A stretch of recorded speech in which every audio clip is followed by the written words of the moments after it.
La guerre invisible est perdue. La Russie dépassée par la révolution des drones ukrainiens. Il s'agit de l'un des rares domaines du champ de bataille ukrainien dans lesquels la Russie pouvait autrefois revendiquer une supériorité incontestée. Cet avantage reposait essentiellement sur une supériorité numérique écrasante en effectifs, permettant de frapper durement les infrastructures et d'infliger des pertes significatives aux forces ukrainiennes. Pourtant, cet équilibre s'est profondément transformé. L'Ukraine n'a pas seulement inversé la dynamique.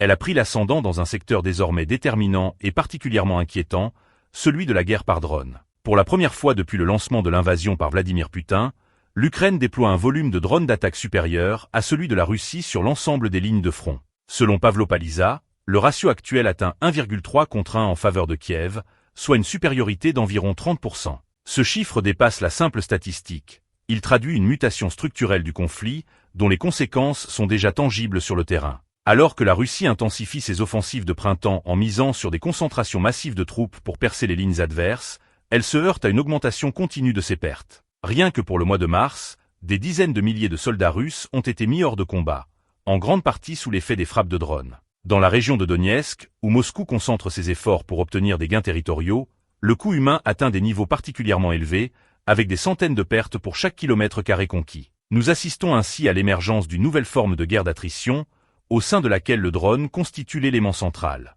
Désormais, l'Ukraine ne domine pas seulement en volume, mais également en intensité et en efficacité d'utilisation, accentuant la pression sur les forces russes. Plus révélateur encore est le renversement dans le domaine des drones à fibre optique, une technologie qui constituait auparavant un avantage russe. Ces dispositifs, reliés par câble, échappent en grande partie au système de guerre électronique, traditionnellement utilisé pour neutraliser les drones FPV. Jadis redoutés par les Ukrainiens, ils représentent aujourd'hui une menace croissante pour la Russie elle-même. Selon Palisa, il compte désormais pour 32% des attaques quotidiennes de drones côté ukrainien, contre environ 24% côté russe. Cet écart met en lumière les difficultés croissantes de Moscou à maintenir une capacité équivalente et coordonnée dans ce domaine. Malgré cette progression, l'Ukraine demeure prudente dans son évaluation. En termes qualitatifs, elle considère avoir atteint un niveau de parité avec la Russie, sans encore la surpasser pleinement. Cette réalité agit toutefois comme un moteur d'innovation, incitant Kiev à poursuivre ses efforts afin d'obtenir une supériorité totale. D'autant que, dans certaines zones,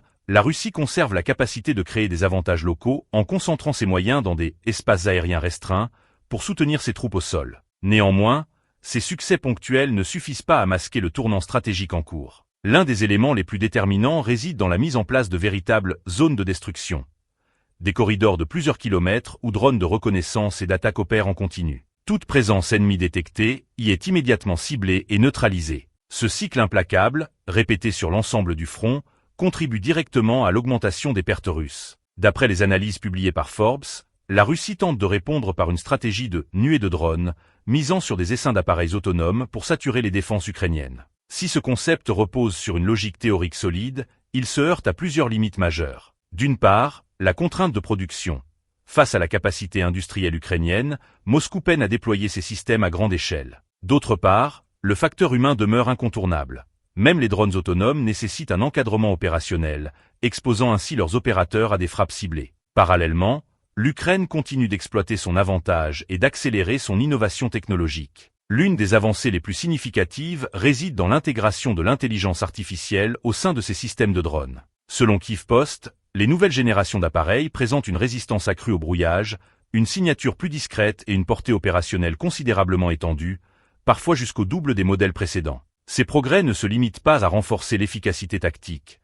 Ils élargissent également la profondeur stratégique des opérations ukrainiennes. Kiev est désormais en mesure de frapper bien au-delà de la ligne de front, y compris à l'intérieur du territoire russe ou dans les zones occupées. Dans ce contexte, la supériorité en matière de drones ne constitue plus un simple avantage tactique.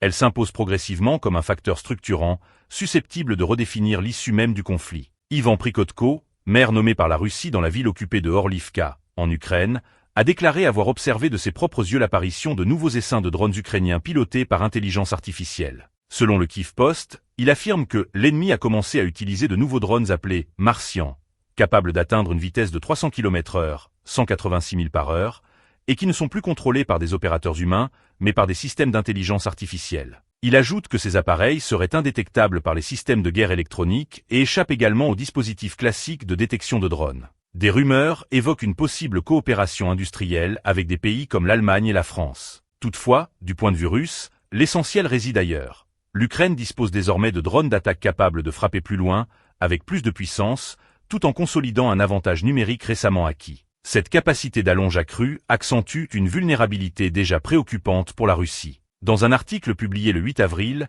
United 24 Media rapporte que l'Ukraine développe également une nouvelle génération de drones FPV capables de pénétrer profondément à l'arrière du territoire russe. Ce système aurait déjà été employé, comme en témoigne une vidéo enregistrée par l'unité d'élite russe Rubicon.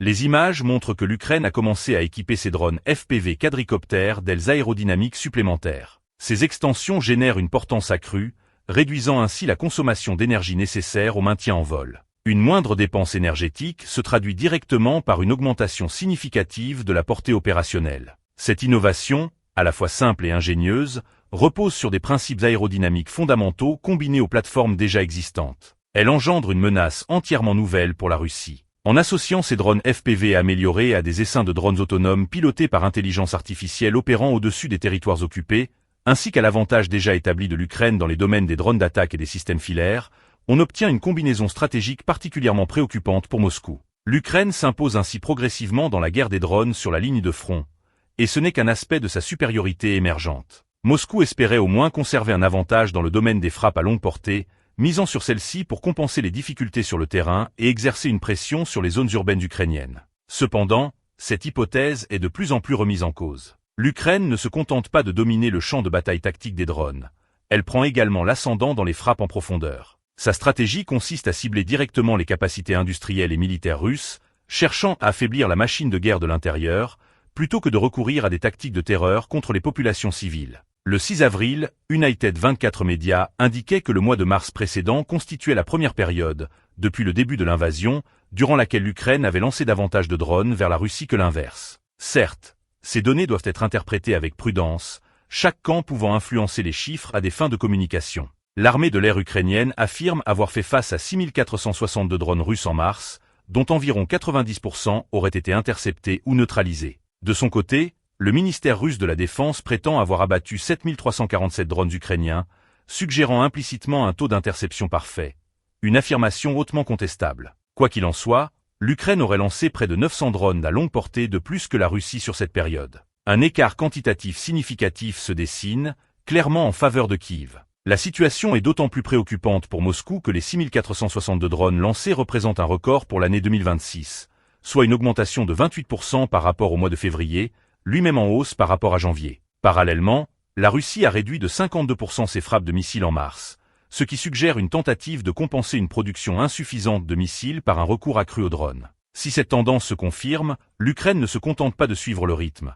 Elle dépasse désormais la Russie, y compris sur le terrain où Moscou pensait conserver un avantage stratégique majeur. Historiquement, la campagne russe de frappe à longue portée s'est caractérisée par sa précision stratégique et sa brutalité, visant notamment les infrastructures civiles. Durant l'hiver précédent, la Russie a intensifié ses attaques alors que les températures chutaient jusqu'à moins 20 degrés Celsius, moins 4 degrés Fahrenheit, ciblant les réseaux énergétiques et de chauffage afin d'aggraver les conditions de vie des populations ukrainiennes. Les chiffres illustrent une escalade continue.